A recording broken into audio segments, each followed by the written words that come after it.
Hi, I like free stuff, and I'm sure you do too. And we at the Travelneers love traveling, if you couldn't tell already. So, what's better than free traveling? Today, I'm starting a small series of videos that will document our journey into the points and miles game. It includes why we play the game, how we play it, and what we want out of it. It's not really a comprehensive guide on award travel because there are a lot of websites and blogs for that. Many businesses have programs aimed at retaining customers and rewarding for their loyalty. We see it at your local bubble tea shop, Starbucks, bakery, car wash, barber, supermarket, hardware store, gas station, ink supplier, paper supply, 6.5 hours later. and that also includes airlines, hotels, and credit cards. So by the same concept, just as how my local boba tea shop will give me my 10th boba free, these airlines and hotels will also give me some reward for being a loyal customer. I was made aware of points and miles by my mom. One summer when we flew back to Taiwan, she put in a frequent flyer account for our tickets, and at the end of the trip, there were 18,000 miles in it. So I was curious as to what we can do with it. So it discovered that 12.5k miles could get us a one way anywhere in the continental US. So accounting for the cost of a ticket to Taiwan and how much a ticket will cost to fly across the United States, that's a pretty good return. It's roughly the same return as my boba tea shop. And so I was hooked. The possibilities were endless. We could save money on other trips, or we can get a free ticket to Taiwan after just 2 trips. What a concept. But my mom and I were not frequent flyers back then. Just one trip to Taiwan was the extent of our flying for the year. So we never really did anything meaningful with our points, and we were not really loyal customers. We take whatever flight that was the cheapest, and thus our points were all split between programs, which is fine because we just use the points for smaller things, and it's more savings for us. So at the basic level, you earn points by flying with the airlines or staying at the hotels.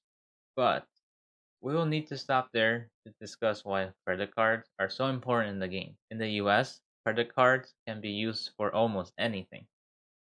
And like other businesses, the financial institutions that issue the credit cards want you to use their services and in turn will reward you for it. Because it's such a lucrative business, there's so many options to choose from and so many ways to use your points. But beware and be smart because credit card debt and interest very bad. So I can collect points for spending money and buying everyday things on top of whatever loyalty points I earn from the hotels and airlines. Pretty cool. But remember, this is a game, and a game isn't a game unless there's a win condition. The great thing is, you get to decide your win condition. We'll review our win condition in another video, but for avid travelers, there are so many cool places you can visit using your points if you plan it and play it well. Here's a quick rundown on the basics. First, establish your goal. That's the destination, how long, how many people, and when, same as planning any other trips. And next, you're gonna list out your options for the flights and the hotel. And thirdly, you need to decide how you're gonna get those points. You'll need to determine how many points you'll be earning with your spending habit. I use Mint to keep track of my spending, and it categorizes my spending, which gives me a better understanding of which credit card to use, as different credit cards have different categories of for bonuses. Like the American Express Gold earns 4 points per dollar on groceries and restaurants, while the Venture X earns 10 points on hotels and car rentals if you book through their website. By doing some calculations, we can find out how many points you'll be expected to earn. In the US and some countries like Canada or the UK, credit card issuers tend to give a big sign up bonus for new card members after meeting the spending requirement. These bonuses do change from time to time, but they'll give you a big boost. After we decide what card to get and account for the bonus, we can finally sum up how many points we will get in total. And then let's get to work.